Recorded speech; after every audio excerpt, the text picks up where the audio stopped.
ಕಾಂಗ್ರೆಸ್ ಪಕ್ಷದಿಂದ ಎಂಎಲ್ಸಿ ಅಬ್ದುಲ್ ಜಬ್ಬಾರ್ ಅಮಾನತು ಮಾಡಿರುವ ಹಿನ್ನೆಲೆಯಲ್ಲಿ ಜಬ್ಬಾರ್ ಅಮಾನತು ಆಗ್ತಾ ಇದ್ದಂತೆಯೇ ಸಿಎಂ ಸಿದ್ದರಾಮಯ್ಯ ಅವರ ನಿವಾಸದಲ್ಲಿ ಸಭೆ ನಡೆಸಲಾಗಿದೆ. ಸಲೀಂ ಅಹಮದ್, ರಿಜ್ವಾನ್ ಅರ್ಷದ್ ಜೊತೆಗೆ ಸಿಎಂ ಸಿದ್ದರಾಮಯ್ಯ ಚರ್ಚೆಯನ್ನ ಮಾಡಿದ್ದಾರೆ. ಈಗಾಗಲೇ ಅಬ್ದುಲ್ ಜಬ್ಬಾರ್ ಅವರನ್ನ ಅಮಾನತುಗೊಳಿಸಲಾಗಿದೆ. ಕಾಂಗ್ರೆಸ್ ಪಕ್ಷದಿಂದನೇ ಇದೀಗ ಅವರನ್ನ ಅಮಾನತುಗೊಳಿಸಿರುವ ಹಿನ್ನೆಲೆಯಲ್ಲಿ ಸಿದ್ದರಾಮಯ್ಯ ಅವರು ಚರ್ಚೆ ಮಾಡುತ್ತಿದ್ದಾರೆ. ದಾವಣಗೆರೆ ದಕ್ಷಿಣದಲ್ಲಿ ಆದಂತಹ ಬೆಳವಣಿಗೆಯ ಬಗ್ಗೆ ಬಹಳ ಮಹತ್ವದ ಚರ್ಚೆಯಾಗ್ತಾ ಇದೆ. ಸಿದ್ದರಾಮಯ್ಯ ಅವರ ಸರ್ಕಾರಿ ನಿವಾಸದಲ್ಲಿ ಮಾತುಕತೆಯನ್ನ ಮಾಡ್ತಾ ಇದ್ದು ಸಿಎಂ ನಿವಾಸಕ್ಕೆ ಆಗಮಿಸಿದ್ದಾರೆ ಸಚಿವ ಎಸ್ ಮಲ್ಲಿಕಾರ್ಜುನ್ ಅವರು. ಈಗಾಗಲೇ ದಾವಣಗೆರೆ ದಕ್ಷಿಣ ಕಾಂಗ್ರೆಸ್ನ ಪಾಲಿಗೆ ಒಂದು ದೊಡ್ಡ ಮಟ್ಟದಲ್ಲಿ ಕಿಚ್ಚಿನ ಹಚ್ಚಿದಂತಹ ಒಂದು ಕ್ಷೇತ್ರ ಆಗಿದೆ. ಕಾರಣ ಈ ಕ್ಷೇತ್ರದಲ್ಲಿ ಆಗಿರುವಂತಹ ರಾಜಕೀಯ ಬೆಳವಣಿಗೆಗಳು ಕಾಂಗ್ರೆಸ್ ಪಕ್ಷದ ಆಂತರಿಕ ಬೆಳವಣಿಗೆಗಳಿಗೂ ಕೂಡ ಕಾರಣ ಆಗಿರೋದು. ಈ ಹಿನ್ನೆಲೆಯಲ್ಲಿ ಈಗಾಗಲೇ ಅಬ್ದುಲ್ ಜಬ್ಬಾರ್ ಅವರನ್ನ ಕಾಂಗ್ರೆಸ್ ಪಕ್ಷದಿಂದನೇ ಅಮಾನತುಗೊಳಿಸಲಾಗಿದೆ. ಇವತ್ತೇ ಈಗಾಗಲೇ ಆ ಒಂದು ಅಮಾನತು ಆದೇಶವನ್ನು ಕೂಡ ಹೊರಡಿಸಲಾಗ್ತಾ ಇದ್ದು, ಅಮಾನತು ಆಗ್ತಾ ಇದ್ದಂತೆ ಸಿದ್ದರಾಮಯ್ಯ ಅವರ ನಿವಾಸದಲ್ಲಿ ರಿಜ್ವಾನ್ ಅರ್ಷದ್ ಆಗಿರ್ಬೋದು, ಸಲೀಂ ಅಹಮದ್ ಅವರು ಕೂಡ ಈಗ ಚರ್ಚೆಯನ್ನ ಮಾಡ್ತಾ ಇದ್ದಾರೆ.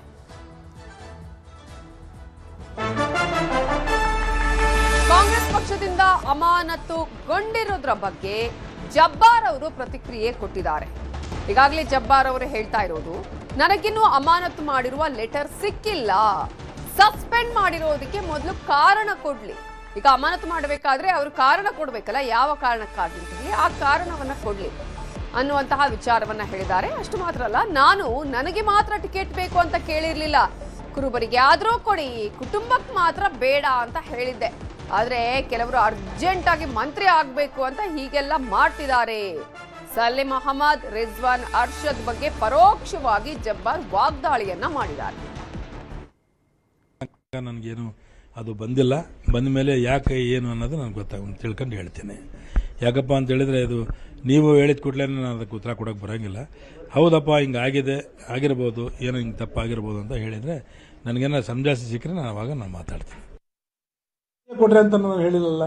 ಒಂದು ಎರಡನೇದು ಇವರು ರಿಜ್ವಾನ್ ಅರ್ಷದ್ ಅವರೆಲ್ಲ ಕುಂತ್ಕೊಂಡು ಮಾತಾಡಿದ್ರಲ್ಲ ಆ ದಿವಸ, ಜಬ್ಬಾರ್ ಅವ್ರ ಹೆಸರು ಒಂದೇ ಹಿಡ್ಕೊಂಡಿದ್ದಕ್ಕೆ ಅದು ಯಾರು ಹಿಡ್ಕೊಂಡೋಗಿ ಹೇಳಿದ್ರು ನಿಮಗೆ?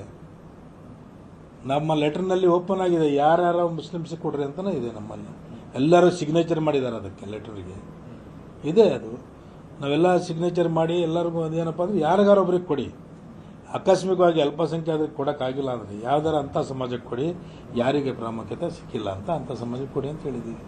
ಗೆಲ್ಲಿಸ್ಕೊಂಡ್ಬಿಡ್ತೀವಿ ಅಂತ ಹೇಳಿದ್ದೀವಿ.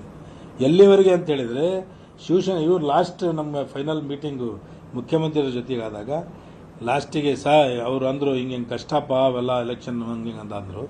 ಆಯ್ತು ಸರ್, ಒಂದು ಕೆಲಸ ಮಾಡಿ ಕುರುಬರಿಗೆ ಕೊಟ್ಬಿಡಿ ಸರ್ ಅಂತ ಹೇಳಿದ್ವಿ ನಾವು. ಕೊಟ್ಬಿಡಿ, ಗೆಲ್ಲಿಸ್ಕೊಂಬಂದಿಲ್ಲ ಅಂದರೆ ಆಮೇಲೆ ಹೇಳ್ರಿ ಅಂತ ಹೇಳಿದ್ವಿ.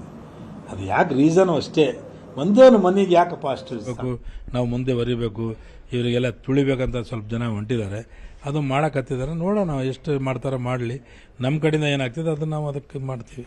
ತೋರಿಸಿ ಆಮೇಲೆ ಮಾತಾಡಬೇಕು. ಇಲ್ಲ ಅಂತ ಹೇಳಿದ್ರೆ ಅವ್ರ ಬಗ್ಗೆನೂ ಬೇಕಾದಷ್ಟು ಅದಾವೆ, ಹೇಳ್ತೀನಿ ಆಮೇಲೆ, ಈಗೇನು ಹೇಳಂಗಿಲ್ಲ. ಏನಿದೆ ಆಗಿದ್ರೆ ಸರ್ ಅವ್ರ ವಿರುದ್ಧ? ಇಲ್ಲ